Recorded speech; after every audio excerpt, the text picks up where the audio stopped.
Working as a mechanic wasn't glamorous, but it was honest. I took pride in fixing what others couldn't. Every bolt I tightened and every engine I brought back to life brought me closer to the dream Emily and I shared, buying a house. We'd talk about it late into the night, sketching plans for the garden, imagining the smell of fresh paint on walls that would be ours. Every dollar I earned was another brick in that dream. Our savings account became sacred, a symbol of our hard work and commitment. We agreed on sacrifices, fewer dinners out, no expensive vacations, because it all added up. Over time, the fund grew, climbing to $85,000. The number felt monumental, proof that our goal was within reach. That's why the notification on my phone felt like a punch to the gut. I was closing up the shop when the buzz drew my attention.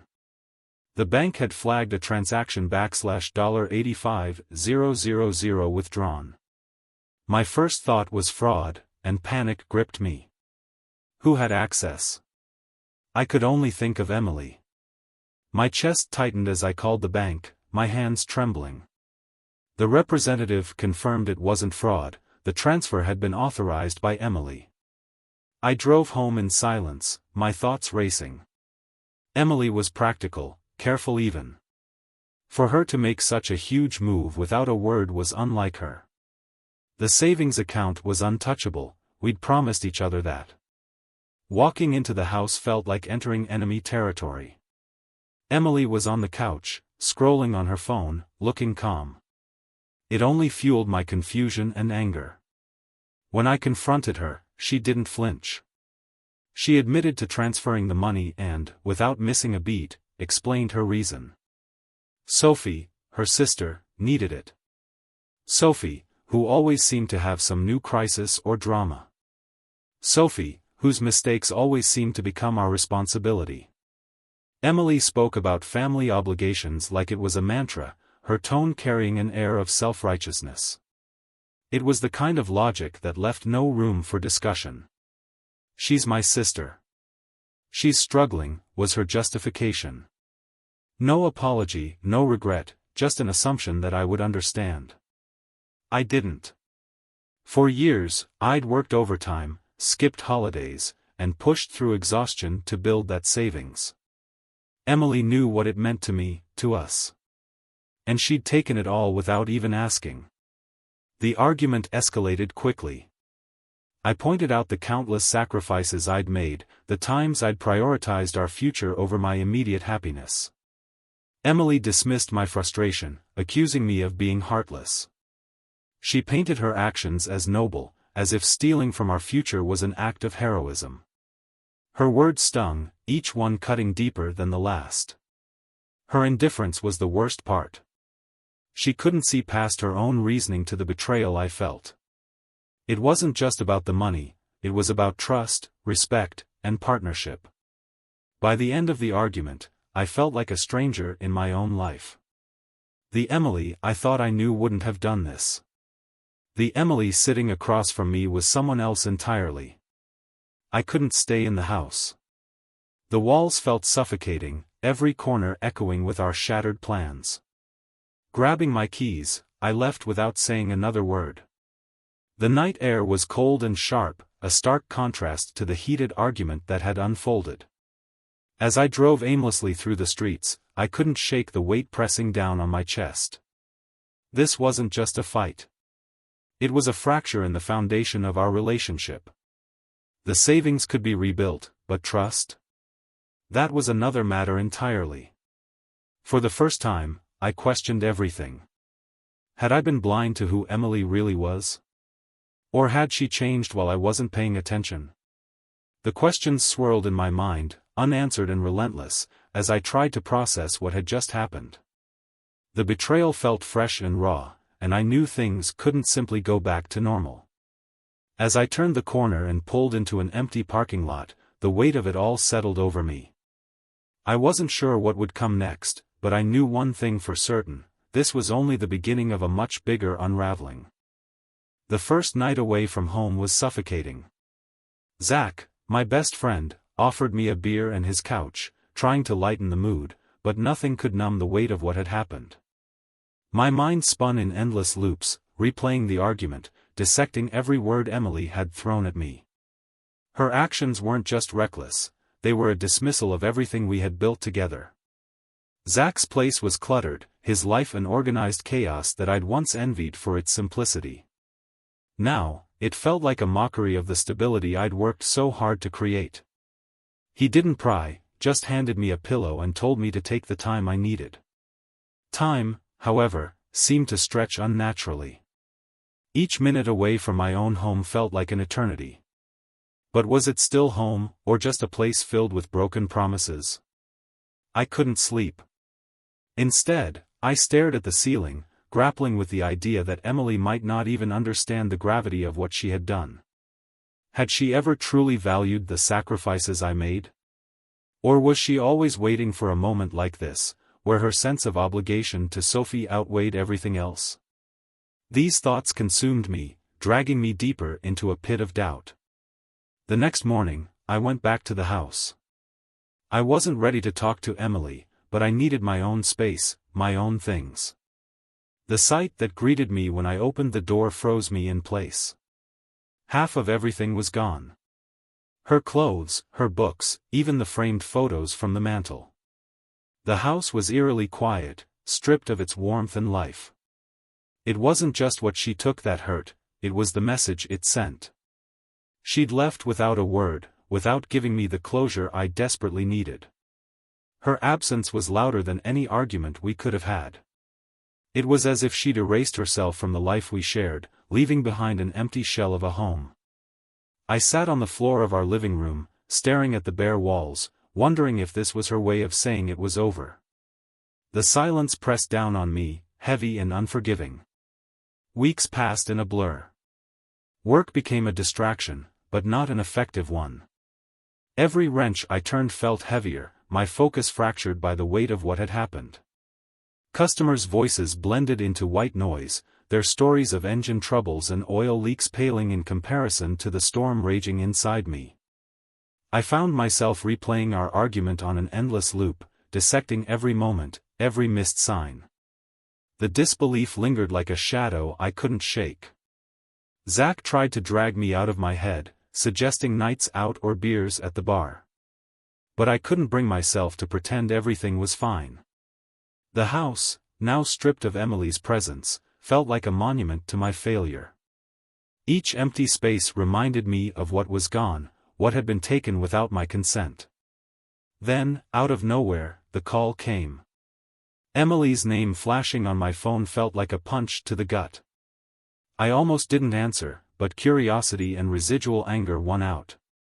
Her voice was shaky, carrying an apology that felt too rehearsed. She explained that Sophie had disappeared with the money. Her sister's desperate plea for help had turned into a betrayal of its own, leaving Emily to pick up the pieces. Her words washed over me, stirring a mix of emotions I couldn't untangle. Anger, confusion, and a small, stubborn flicker of love fought for dominance. Emily sounded lost, vulnerable in a way I hadn't heard before. But the damage was done, and her regret didn't erase the consequences of her choices. As the call ended, I sat in the silence, grappling with what to do next. Emily wanted to meet, to talk face to face. Part of me wanted to slam the door on that chapter of my life, to walk away from the chaos she had unleashed. But another part, the one that still remembered the woman I fell in love with, couldn't ignore the pull. The confrontation loomed, heavy with unresolved tension. I knew it wouldn't be simple or clean, but I couldn't avoid it forever. The rain started as a drizzle, light and almost dismissive, but by the time Emily arrived, it had become a downpour. I heard her car pull up before I saw her. Through the cracked blinds, her figure emerged, hunched against the rain. She carried no umbrella, no coat, just the soaked clothes clinging to her. She looked desperate, vulnerable, and it stirred something in me, a conflict I wasn't ready to face. Her knock was timid, but it felt like a thunderclap in the silence of my apartment. I hesitated, my hand hovering over the doorknob. Part of me wanted to ignore it, to let her stand there in the storm, a reflection of the chaos she'd brought into my life. But the other part, the part still tethered to memories of better times, won out. I opened the door. She stepped inside, dripping and shivering, her eyes darting around like she expected to find someone else here. The tension in the room was suffocating. She started to speak, her words tumbling out in a rushed, uneven cadence. Apologies mixed with explanations, her voice cracking under the weight of her emotions. She claimed she hadn't known Sophie would disappear, that her intentions had been good, even if her actions weren't. Listening to her felt like peeling a scab. Every word she spoke reopened the wound, the betrayal slicing through me anew. I couldn't hold back. The words I'd been rehearsing for weeks spilled out, sharper than I intended. I told her how her actions had shattered my trust, how her decision wasn't just a mistake but a complete disregard for our partnership. I painted a picture of the sacrifices I'd made, the nights I'd spent under cars and the mornings I'd dragged myself out of bed, all for a future she'd gambled away in a moment. Her face crumpled under the weight of my words, tears streaming down her already rain-soaked cheeks. She tried to defend herself, to justify her actions as misguided love for her family. She said she thought she could fix everything, that she never imagined it would spiral out of control. Her voice cracked as she admitted she was wrong, that she hadn't realized the depth of what she'd done to me. But her tears didn't move me the way they once might have. I'd seen this pattern before, the way she could twist a situation to make herself the victim. The way she always seemed to expect me to clean up the mess. As much as I wanted to believe her, to see this as an isolated mistake, I couldn't ignore the bigger picture.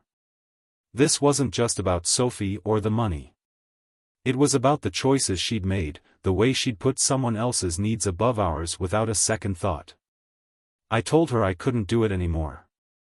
I couldn't keep pretending that things could go back to the way they were. Her apology, while heartfelt, wasn't enough to erase the damage. It wasn't enough to rebuild the trust she'd broken. Her face twisted in pain, and for a moment, I thought she might argue. But she didn't. Instead, she nodded, a small, almost imperceptible motion, as if she finally understood. When she turned to leave, her steps were heavy, each one echoing through the quiet apartment. She paused at the door, her hand resting on the frame, as if she had something more to say. But whatever it was, she kept it to herself. The door closed behind her, and the rain swallowed her retreating figure. The silence that followed was deafening.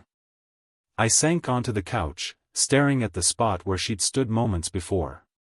My chest felt hollow, the weight of the confrontation settling over me. I'd expected to feel relief, a sense of closure.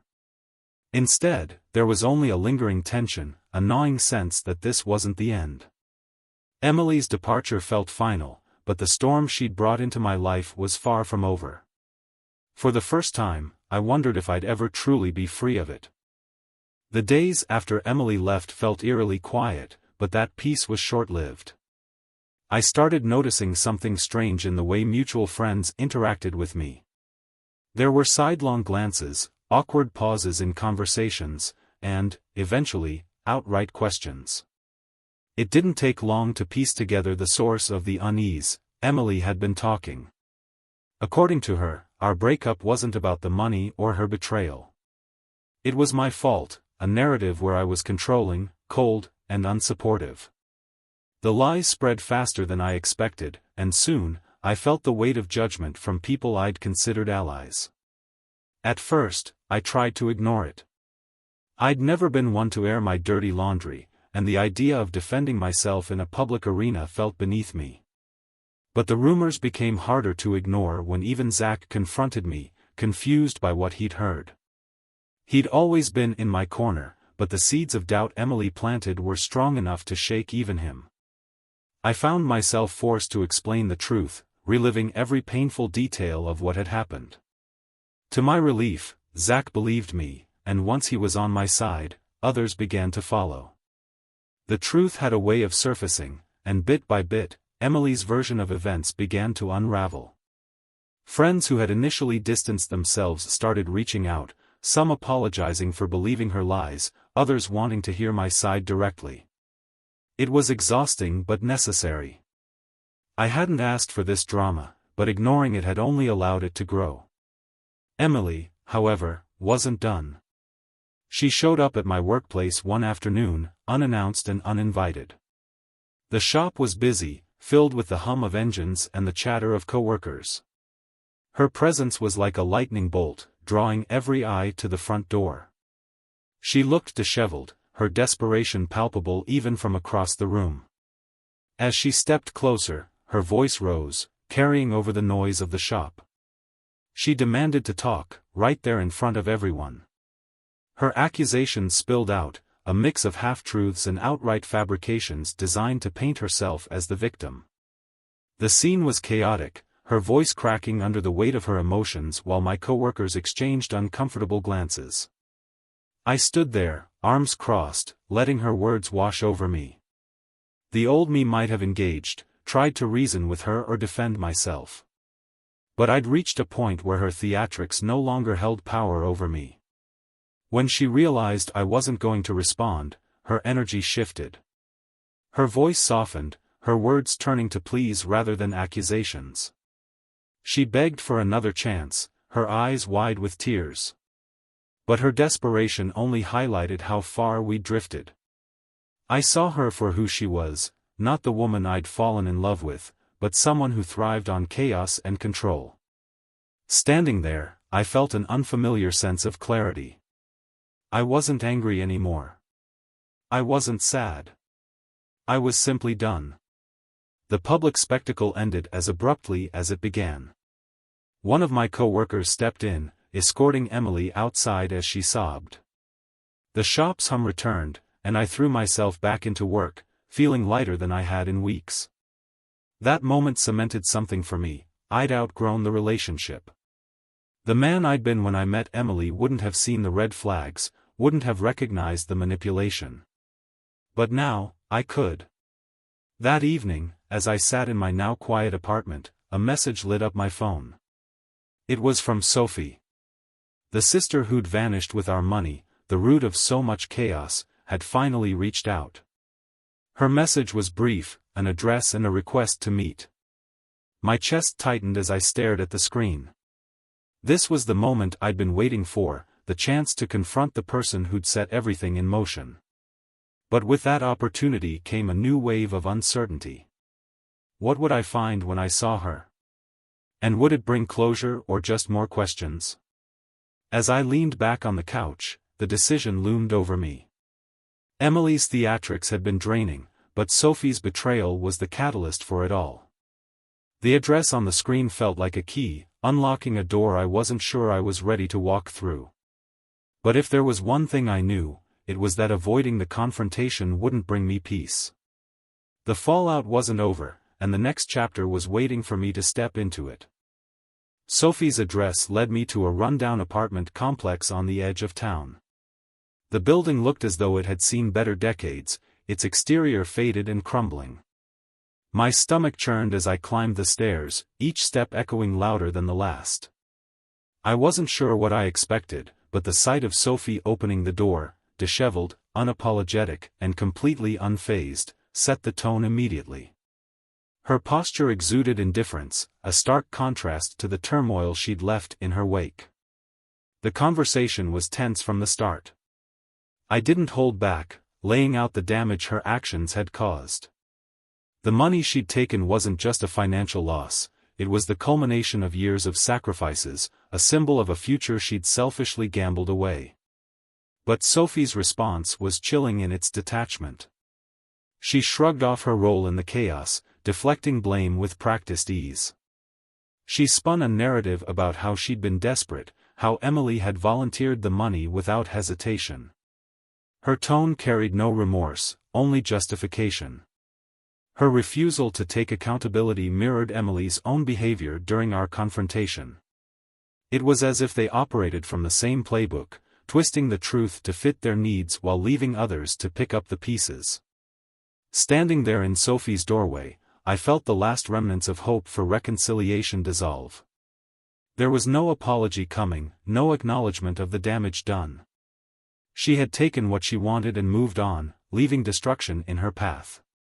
Walking away from that apartment felt like shedding a weight I hadn't realized I was still carrying. Sophie's selfishness solidified what I'd already known deep down. My relationship with Emily had been doomed long before the $85000 vanished. Her betrayal wasn't an isolated event but part of a larger pattern of putting others before us, before me. Sophie's actions were just the final nail in a coffin that had been slowly built over the years. Back at home, I started the process of rebuilding, not just my finances but my life. I threw myself into work, taking on extra hours and new projects, not out of necessity but to remind myself of my own worth. The auto repair shop became more than a place to earn a paycheck, it was a refuge, a space where my efforts translated directly into results. With each passing day, I felt stronger, more in control of my own narrative. Setting boundaries became my next priority. I made it clear to mutual friends that I wasn't interested in revisiting the drama with Emily. I declined invitations that risked putting us in the same room and stopped entertaining conversations that rehashed the past. It wasn't about avoiding her, it was about preserving my own peace. For the first time in years, I put myself first, and it felt liberating. Reflecting on everything, I realized that trust is like a mirror. Once shattered, no amount of effort can restore it to its original state. The cracks remain, visible and unyielding, a constant reminder of what's been broken. Emily's betrayal had been the hammer, but the fractures had started long before that. I'd ignored the warning signs, convincing myself that love could smooth over the rough edges. But love without respect, without partnership, is a fragile thing, destined to crumble under the weight of selfishness and deceit. Sharing my story wasn't easy, but it felt necessary. I wanted others to see the red flags I'd ignored, to understand the importance of valuing their own self-respect. Letting go isn't easy, especially when history and emotions are involved, but sometimes it's the only path to true peace. My tale wasn't just about betrayal, it was about growth, resilience, and the realization that some ties are better severed. As I turned the page on this chapter of my life, I found solace in the lessons learned. Trust, once broken, might never be repaired, but self-respect is a foundation that can weather any storm.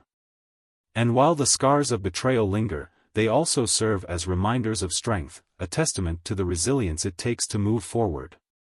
This was my story, a cautionary tale for anyone standing at a similar crossroads. The choice to let go isn't just about walking away from someone else, it's about walking toward the life you deserve. The divorce was finalized with less drama than I expected, leaving me with a sense of clarity I hadn't felt in years. It was a clean slate, and I knew exactly what I wanted to do with it. For too long, I'd worked to build someone else's dreams, sacrificing my own along the way. But this time, things would be different. Taking out a loan to open my own auto repair shop felt like a risk, but it was one I was ready to take.